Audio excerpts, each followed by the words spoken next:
Hello and welcome to Harborview. I'm Joe Collymore. The town election saw the re-election of some familiar faces and the welcoming of some new faces to town government in Hingham. Joseph Fisher, current chairman of the Zoning Board of Appeals, was elected to the Board of Selectmen. He takes the seat previously held by Chairman Paul Healy, who did not seek another term. Michael Puzo was elected once again as town moderator for a 7th term over Megan Burr. The race was the first in which Puzo has been challenged since he was elected in 2012. The school committee saw the addition of newcomer Nez Correnti and the re-election of Carlos da Silva and Lisa O'Reilly. Janine Suchecki beat chairman and 25-year member Robert Keyes for a seat on the Housing Authority. Suchecki currently also serves as the vice chairwoman and public affairs officer of the Veterans Council. Voters also elected Kevin Ellis to the Planning Board, Ryan Lynch to the Recreation Commission, Chrissy Roberts to the Board of Assessors, Kirk Schultz to the Board of Health and Sewer Commission, Roger Freeman to the Municipal Light Board. A local band featuring 2 Hingham teenagers will get to play at the Levitate Music Festival taking place in Marshfield this summer. Those hailing from Hingham High School are junior and vocalist Olivia Monarch and instrumentalist freshman Tasman Calridge. Their group's name is Not Today. As you may recall, Olivia was a guest on Harbor Media's program Optimist Island. She cites one of her main musical influences as Hayley Williams from the rock group Paramore. They'll be on the same ticket as the likes of Sublime with Rome and Nathaniel Ratliff and the Night Sweats.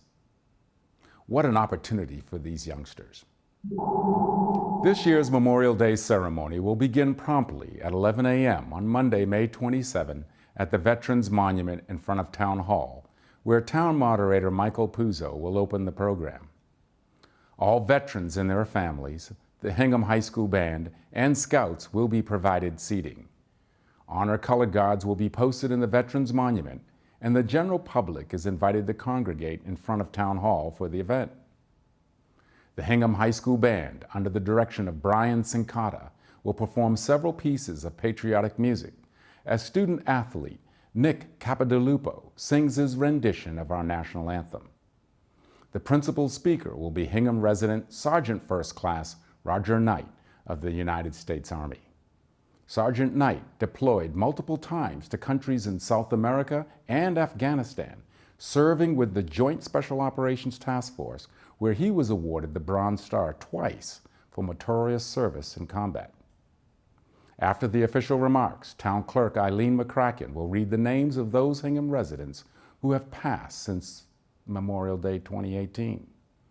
Wreaths will be laid in honor of those who made the ultimate sacrifice as the bugler sounds taps.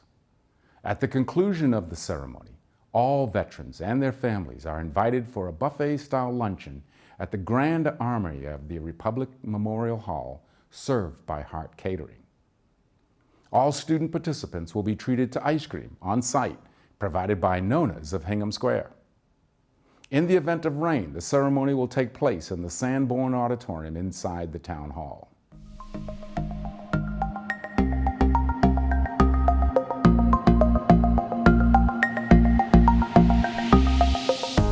Hello, welcome, and our guest today is Brad Moyer, Chair of the Energy Action Committee for the town of Hingham. Welcome, Brad. Thank you, Joe. Thanks for having me. Great to be here. It's great that you're here, and let's talk about green communities and the work of the Energy Action Committee. Absolutely. Action Committee. It is a town chartered committee in Hingham. It's an all-volunteer committee. And I've been on the committee for about 10 years now. The committee has existed for, before my time, I want to say about 15, 16 years.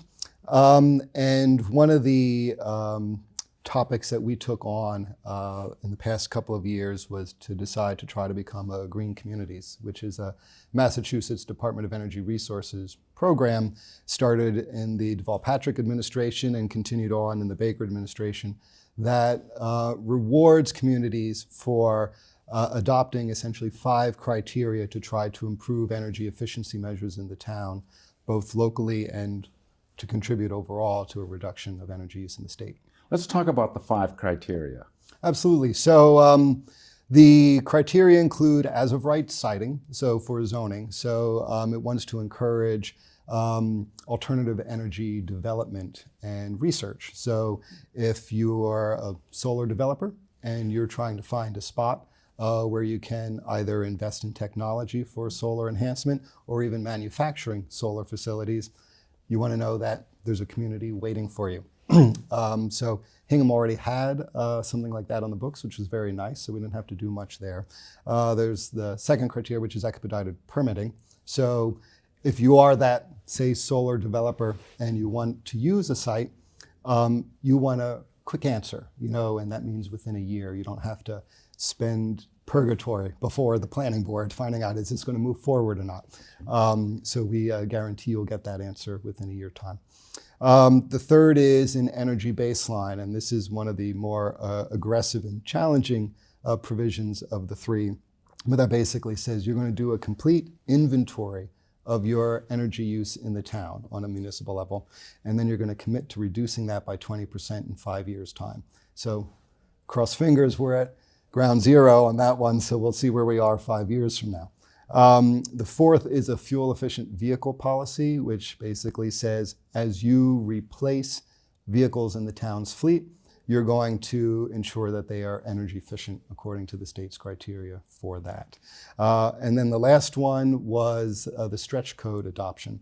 So that's a residential and commercial zoning requirement for new buildings to basically say, rather than go with the base code in the state, you're going to adopt the stretch code, which provides greater flexibility, but also more rigorous energy efficiency measures for that construction. That's really interesting. You talked about the baseline. Yep. And let's just go a little bit deeper on what that really means in terms of where are we today and where do we need to be in order to meet that goal? Absolutely. So the way we addressed that, so Hingham is a municipal light town. So we've got the Hingham Municipal Light Plant, and they've been a great partner through this. Their director is on our committee, Paul Hainu. I have a wonderful working relationship with him. And the light plant provides all of the electricity usage throughout the town on the municipal level and uploads that into a system called Mass Energy Insight, which is offered by the Mass DOER to provide a baseline of all electricity use.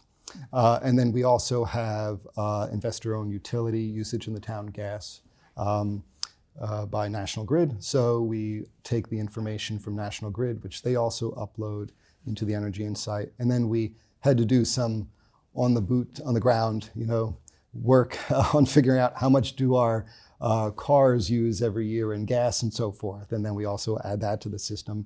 And at the end, you convert that into an MMBTU usage, and you get a rather high number, which is close to 20,000. And then you say, okay, we've got to reduce that in 5 years' time. So how are we going to do that? And the way we approach that is there's a company called Energy Source that was kind enough to help out and do energy audits of all the municipal facilities to help see on a per building basis, what are we actually using every year? And then say, okay, based on all that information, where can we improve? Where can we get the biggest bang for our buck and try to reduce the energy usage? And the Green Communities program gives you grants to help move towards that. So we, on getting the designation, got $142,000 and change from the state to start putting to use for that energy reduction. Oh, nice. Congratulations Absolutely. on Thank that. you. Thank you. Now, the committee itself, how many members are on this committee, and how does one become a member of that committee? Sure. So it's 7 members. And the way that works is the members are either appointed by the town moderator or by the Board of Selectmen. And so any citizen in Hingham can fill out a talent bank form at the town, which basically says, here's who I am, here are my interests, here's what talents I have. How could you make use of me? And I did that 10 years ago and got a call and said, there's an opening on the Energy Action Committee. Would you like to join it? And happily did so. So there are 7 members on the committee, and currently we have 7 members on the committee, so we don't technically need anymore, but we're always looking for volunteers. We have members of the community who are very interested and will show up and help out as well. Like I said, we're all a volunteer committee, so the more the merrier. When you look at greener communities, and as I understand it, Hingham is part of a cohort of roughly 30 communities here in the Commonwealth that have joined this past year. Yes, yep. yes. For a total of 240 now. So there are 240 communities now that are a part of this pact. Correct. And how do you feel we're measuring up against our other cohort partners, if you will, the other 29 towns? Absolutely. So the other 29 towns, it's throughout the entire state. You know, so it doesn't matter if they're the same size or demographic as Hingham? Doesn't matter at all. Doesn't matter at all. And so we kind of focused when we were looking into this program on what about the other South Shore towns? What's it like to be a part of this program? And how might it work for us? So we actually went out and interviewed or requested information and spoke with several towns that have already had the designation. And Hingham has been basically surrounded by them.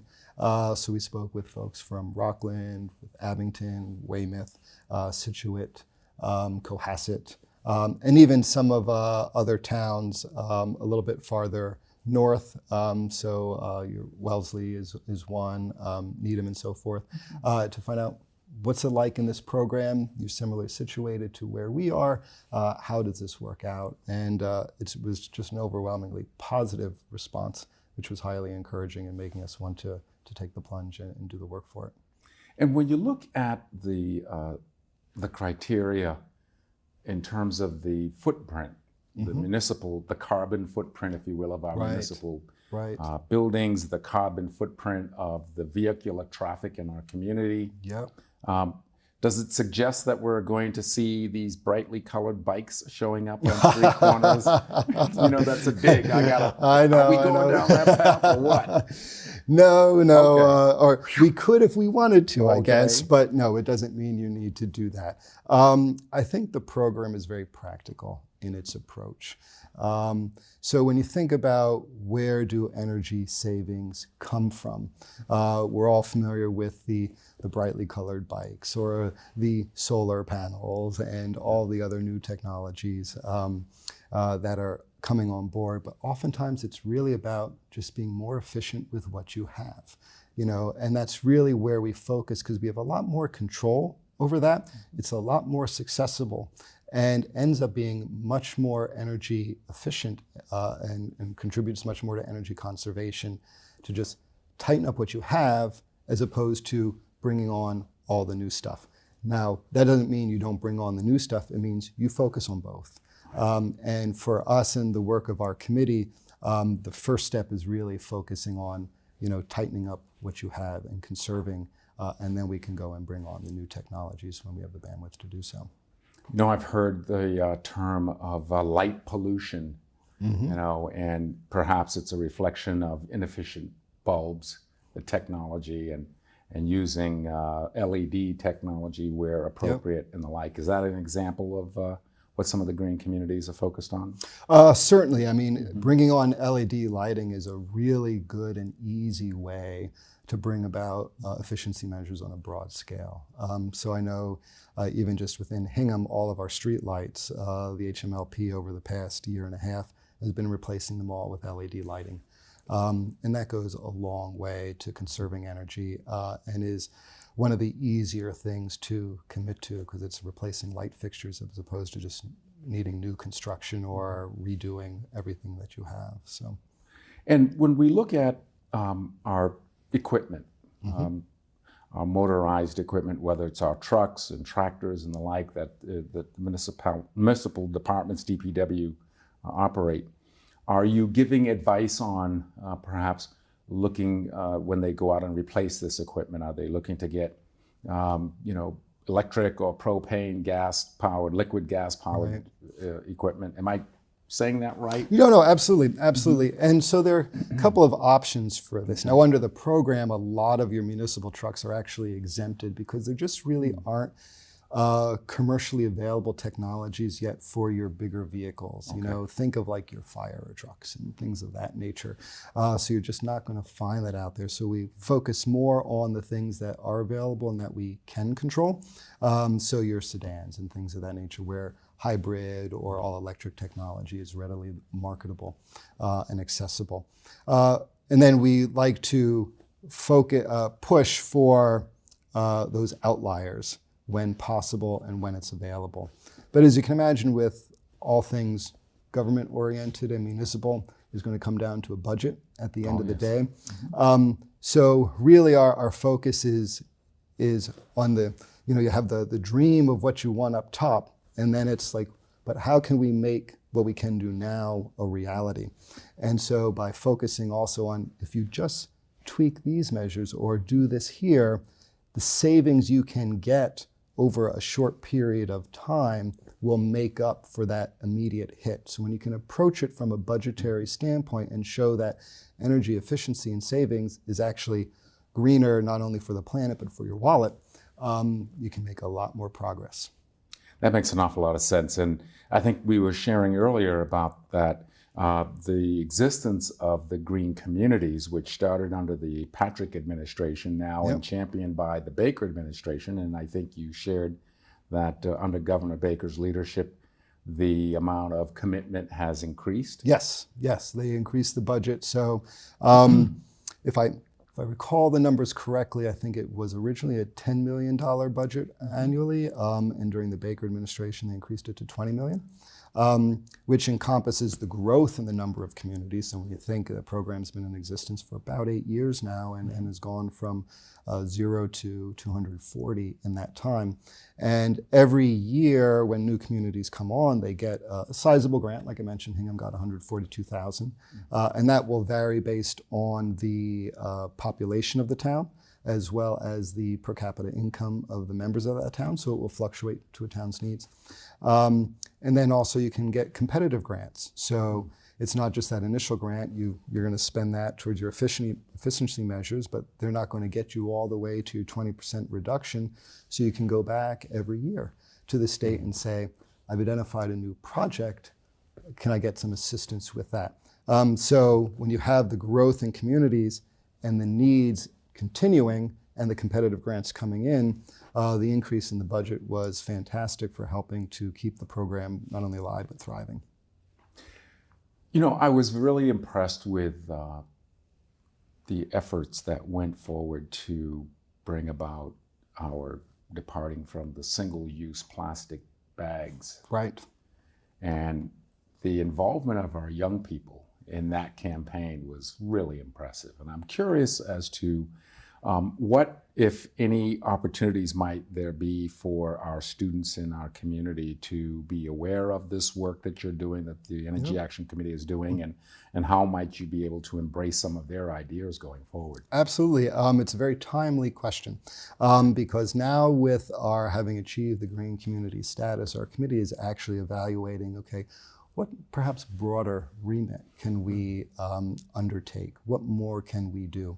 And so we're starting a community discussion with the town, our committee, and other interested members to say, let's see if we can't make more inroads in the residential areas and continue to bring in the schools, which have been great partners to date, but because of the size of the schools, they're always your biggest energy users in the town.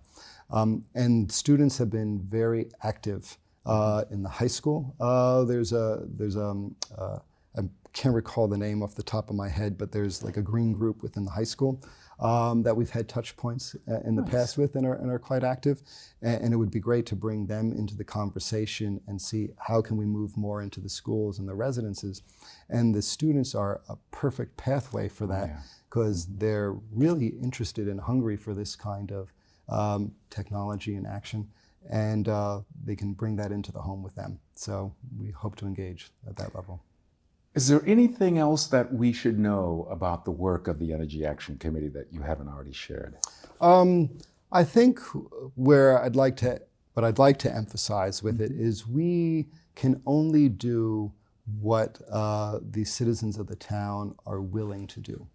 Like I said, we're a volunteer committee. We don't have any real authority other than to say we can bring these opportunities for you, but at the end of the day, it's what you're going to make of it. And so what greater involvement we can get if people are interested to raise their hand, to come out and support our efforts, because it's really that kind of grassroots action, particularly at a municipal level, that is really going to drive movement and bring projects forward. Brad, I really want to congratulate you on the achievement of Hingham becoming a member of this green community under your leadership for the Energy Action Committee. That's really cool stuff. Well, thank you, and I can't take credit for that myself. As these community efforts go, there were a lot of people involved, and I just happened to be one of them. So I was very happy to do so. But thank you. And I just want to wish you continued success in your work. Thank you very much for joining us on the program. Thanks again, Joe. Really appreciate it. All right. Great to be here.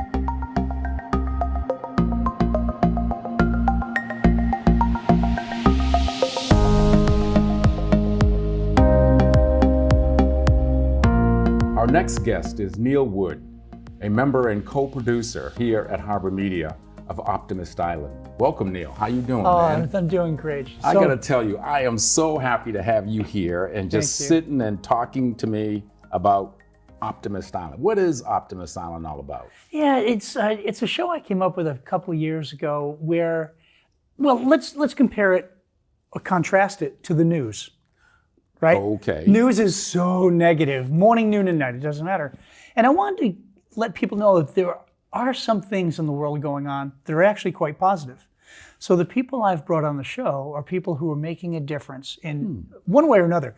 They're making a difference in the community or in the world, or they're following their passion and doing something that I hope encourages others to say, wow, if they did that, maybe I can do it. Because so many people are filled with self-doubt. And their confidence is lacking because maybe they were put down by a teacher or a parent or whatever. So I find people who are living that little dream. And it's been so inspiring for me. And for the people who've watched the show, it's a feel-good, which we don't normally get after watching the daily news. That is true.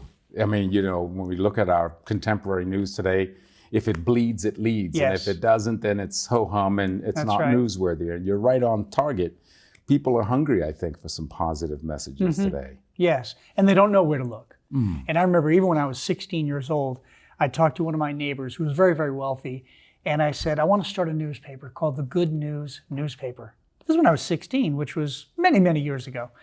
And because I've always had an attitude since I was, say 12, 13, about looking at the bright side. And that's what I want to continue sharing today, the bright side. Someone influenced you in your early years to look at the bright side. Yes. Who might that have been? Yeah, so what many people don't know, they see me driving around the convertible top down, big smile. I grew up as a foster child for the first 6 years of my life. So I lived in foster homes most of my life in the first 6 years. And then my parents came back together, but we were on welfare. My father was a Navy SEAL. He was gone all the time. So I grew up really poor, which was really tremendous for me. And I mean that in a very positive way, because it taught me what it's like to be really poor and have nothing, very little food and things like that. And somebody in my high school said, geez, have you ever read The Power of Positive Thinking by, what was his name, the doctor? Napoleon Hill? No, Napoleon Hill, and there were a few others. I can't think of his name right now, but it'll come to me. And he wrote so many books about positive thinking and comparing your situation to other situations to put things in perspective. And it just opened my eyes that, you know what? The world is a pretty good place with a lot of opportunities. And I could sit in a pity party and say, oh, woe is me, foster child, you know, growing up poor. A lot of people grew up poor. A lot of people grew up foster child. I think of Dave Thomas, the owner of Wendy's. He grew up in orphanages. Same did Wayne Dyer. Tony Robbins ran away from home at 16. And all these people grew into something fantastic. And that was the influence when I was 12 and 13. Those are the books I took out of the library, which, by the way, I don't think anybody else did. You know, that is, But that is the power, like you say, the power of positive thinking, Yes. mind over matter, the Yes. existentialist, if you will. I mean, that Yes. says an awful lot right there. Yeah. Let's talk about the guests that you've had on Optimist Island. Yes. And one that immediately comes to mind is Olivia Monarch, Yes. the musician, singer, who I understand is going to be performing this summer where? Yeah, Levitate in Marshfield. Wow. Big event. Wow. And just such a young, what is this, 10th or 11th grade, and well-spoken, very, very talented. She raved about her mom and dad getting her into music lessons and singing lessons when she was very, very young. And one thing I liked about that, you could see the love she has for her parents. And then once you watch her sing, you see the love she has for music. Wow. It was amazing to me and just delightful. And I had never met her before. And yet when we had her on the show, I could talk with her as if we've known each other a long time. It was just that easy. And I've had some great guests. You had another guest. I think his name is Richard Bonanno. Oh, Richard Bonanno, yes. Now, let me make sure I understand this correctly. He goes around the South Shore area, finds old discarded bikes, and fixes them up, and then gives them away. Yes. Tell me more about his. Yeah, so this is an amazing story. He has shipped over 4,000 bicycles to the needy. And when I say the needy, Wow. we can think of California, where they're picking the crops. The farmland out there in this one section provides 80% of fruit and vegetables to the entire country. Many of them are migrant workers. They've never ridden a bicycle. It's difficult to get back and forth because they're so poor. Now they finally, in the first time in their life, have a bicycle. Wow. And here's what I think is really cool. He has the bikes shipped, and they're shipped right here in this industrial park, out to the police. And the police gather the community together and give the bikes away. Now think about community relations, right? Most people see the police like, oh no, Right. run. Yes. But now they have such a bond. The workers in the local neighborhoods have such a bond with the police. Everybody wins. It's wonderful. That is a great story. He has, last week he shipped dozens of bicycles to Mississippi, and then even New Orleans when they had the flooding. Katrina? Well, Katrina, of course, back in, I want to say, 96 or There's still somewhere people thereabouts. affected by it. Wow. There's still people who are homeless after all these years. Yeah. So he's providing bicycles to people, many people who have never ridden before. So they have to learn how to ride. Easy, that's no problem. Now they have a mode of transportation. He has even provided bicycles to veterans who are homeless. They have no way to get back and forth to wherever they have to go, but now they have a bicycle. Now, you've made one good point about where he finds the bikes at yard sales. Many people will just drop bikes off. Last week, for example, someone dropped off 5 brand new bicycles in the crate, in the box. Here, Richard, give these to somebody. So I stopped by his home to see his driveway with bikes, his garage with bikes, and he's constantly repairing them to make sure they're right, make sure they're good. So you hear stories like that, and in this society, so many people are focused on themselves, Yes. not in Richard's mind. He wants to make a difference. I was going to ask you, how do you go about finding these people who are doing these very interesting and inspiring things? I had read his story on Facebook. Okay. So I follow a lot of social media. I do a lot of posting on social media.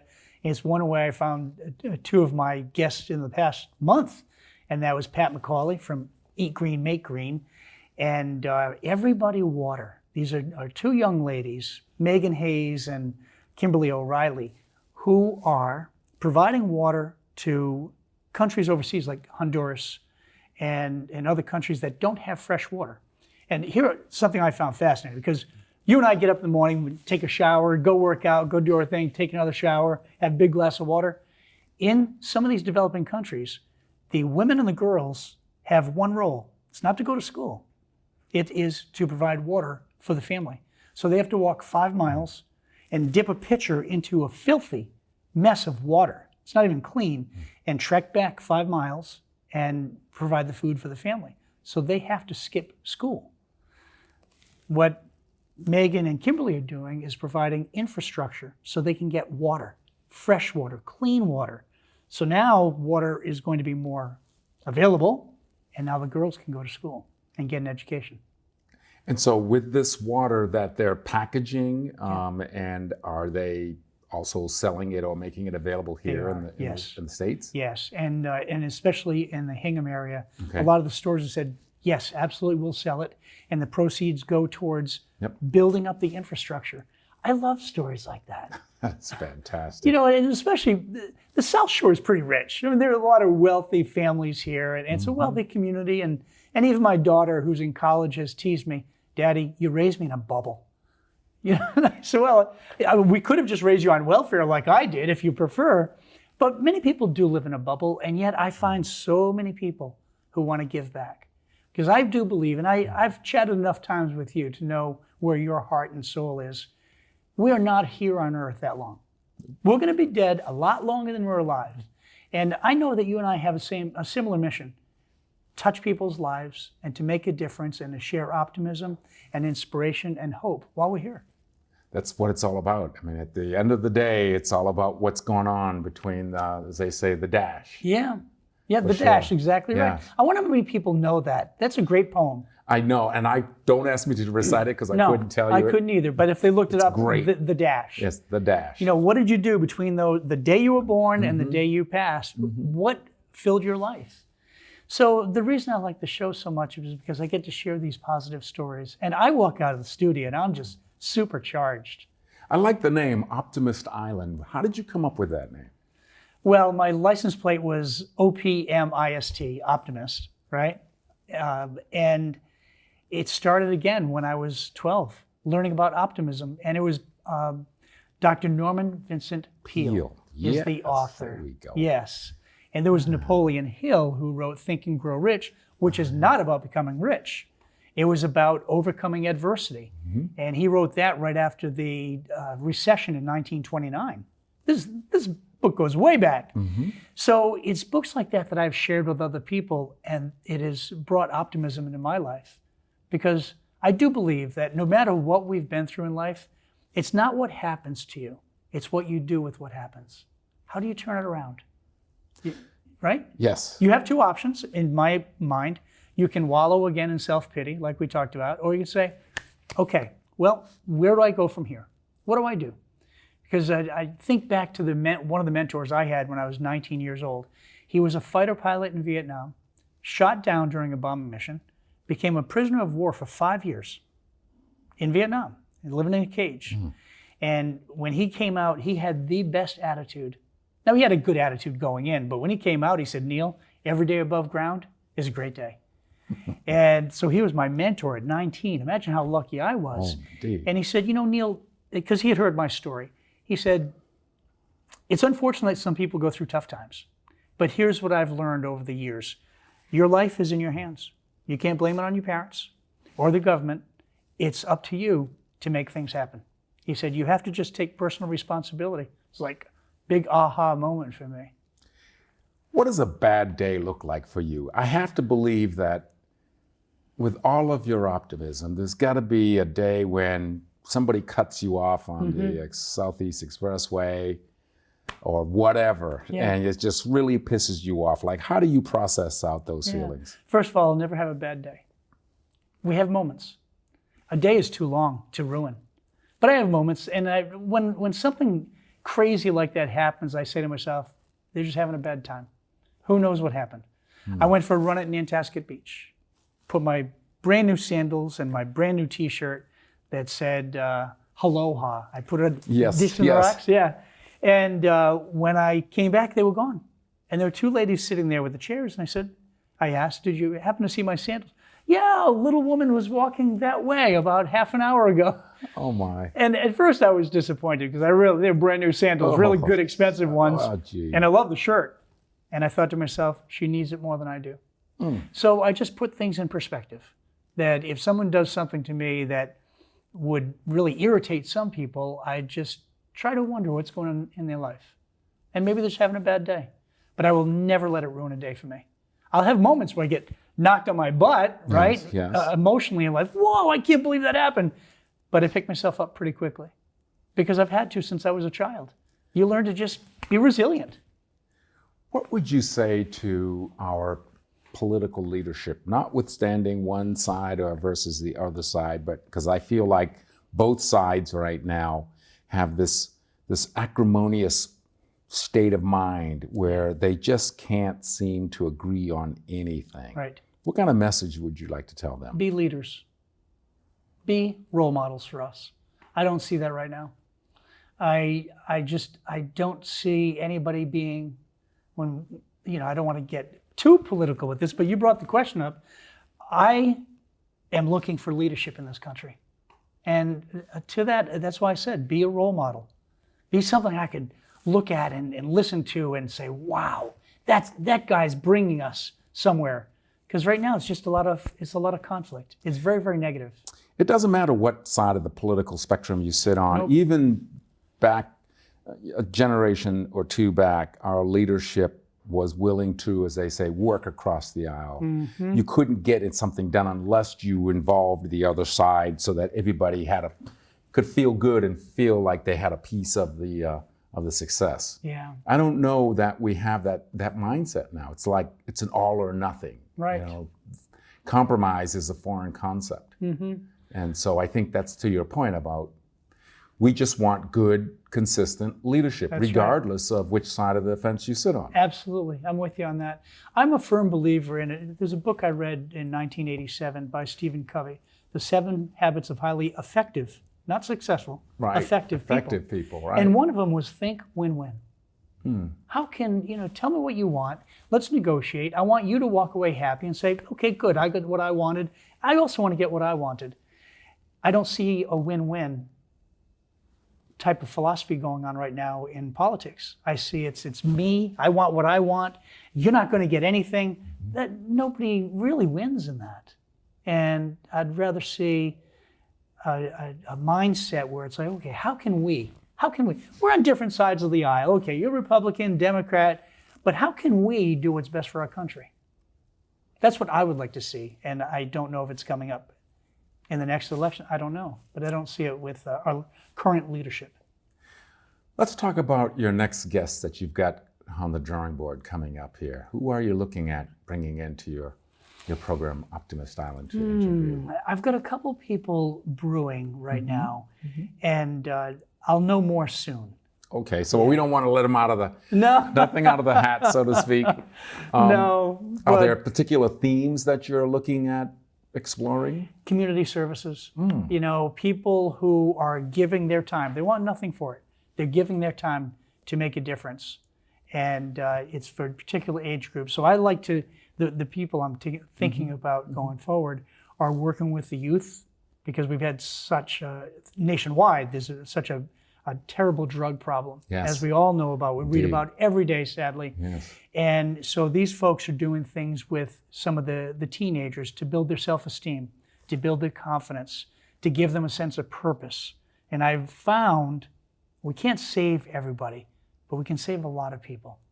And not only that group, but also some of the older people, and I mean people older than us, right, who want to be involved. They want to be involved in the community. You think back to, say, the 1950s, when people said, yeah, I'm 60. It's like, oh, good luck. Right. Yeah. Wow, I hope you had a good life. Not now. Yes. People at the gym are in their 60s, 70s, and 80s. They're vibrant. They're taking yoga. They're lifting weights. They're running the beach. They're doing all sorts of things. And that group still wants to be involved. And they don't want to retire at 65 and say, okay, I'm just going to sit on the couch and just rock away. They still have years of life to live. So I'm talking to some people who are more involved with the senior citizen, if that's the correct term to use, because they want to be involved in the community. And who knows what some of the seniors can teach some of the teenagers about self-esteem and making a difference and touching other lives. That's a very fast-growing demographic, our seniors, and we're talking about those 60 years of age and older. I was read once where every day until, I believe, 2030, 10,000 people per day in this country will turn age 60. Yeah. That's a very fast-growing demographic. And I think one of the little-known secrets is that as we in our society become a little more solo and subsisting, if you will, living alone, Yes. that these seniors will begin to, as they say, age through self-neglect. And that's a tragedy, I think, Yes. that somehow we've got to, as a society, address. You know, our people are living so isolated. In the good old days, I remember my grandmother would always say, go across the street and check on Mrs. Yes. Smith, make sure she's okay, because I haven't Yeah. seen her in a day or two. Knock on the door, take this over to her and make sure she's okay. That's right. I mean, how often does that happen anymore? I don't know. And you know, Hingham's not a massive community. I don't know what the population is. Is it 20,000? Just about that. It's not like Chicago No. or LA, Yeah. you know, and I imagine that's still the case in some neighborhoods where people do what you did and what I did. You knock on the neighbor's door and say, just checking in on you. Hi, yeah. You know, How you doing? I reached out to a neighbor on private message a couple weeks ago. I said, your car's been parked in the same place for 2 days, and I haven't heard you or seen you come in or out. She said, thanks for checking in. I'm actually at a conference in Florida. And it's one thing I do for my neighbors. Just want to make sure you're okay. You know, Imagine how that makes you feel when someone's just like, hey, you know, we haven't seen you in a day or two or a week or two, like just Yes. checking on you. yeah. It's got to make you feel good. And what does it take? It took me a moment just to check. And you know, I think when you have a show like this that makes people more aware of something they could do, maybe they think, oh, I didn't even think of that. I could go knock on someone's door across the street. Maybe you cannot do it in downtown Chicago, right? Or downtown Boston, but you can certainly do it in downtown Hingham or the local community. How did you become a member here at Harbor Media? What piqued your interest that said, gee, you know what, I want to check these guys and gals out? I must have seen something on social media and I thought, that would be so cool. Another way to reach out to people and make a difference. And when I came in a couple years ago and I met the folks like Chris and some of the others who were working over here, I was welcomed with open arms. And they said, I told them what I wanted to do with the Optimist Island. They said, that'd be great. We're looking for a show like that. And not once did they ask, do you have any media experience? Have you been on TV? I've never been on TV before. You know, I don't have any media experience. It's not what I do. But I'm not shy in front of a camera.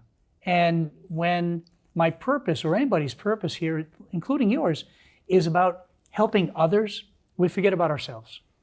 We're selfless, right? To make a difference in other people's lives. So it just worked out perfectly for me. I really enjoy it. This group, the Harbor Media Group, has just been so welcoming and helping me put something together that I could not do on my own.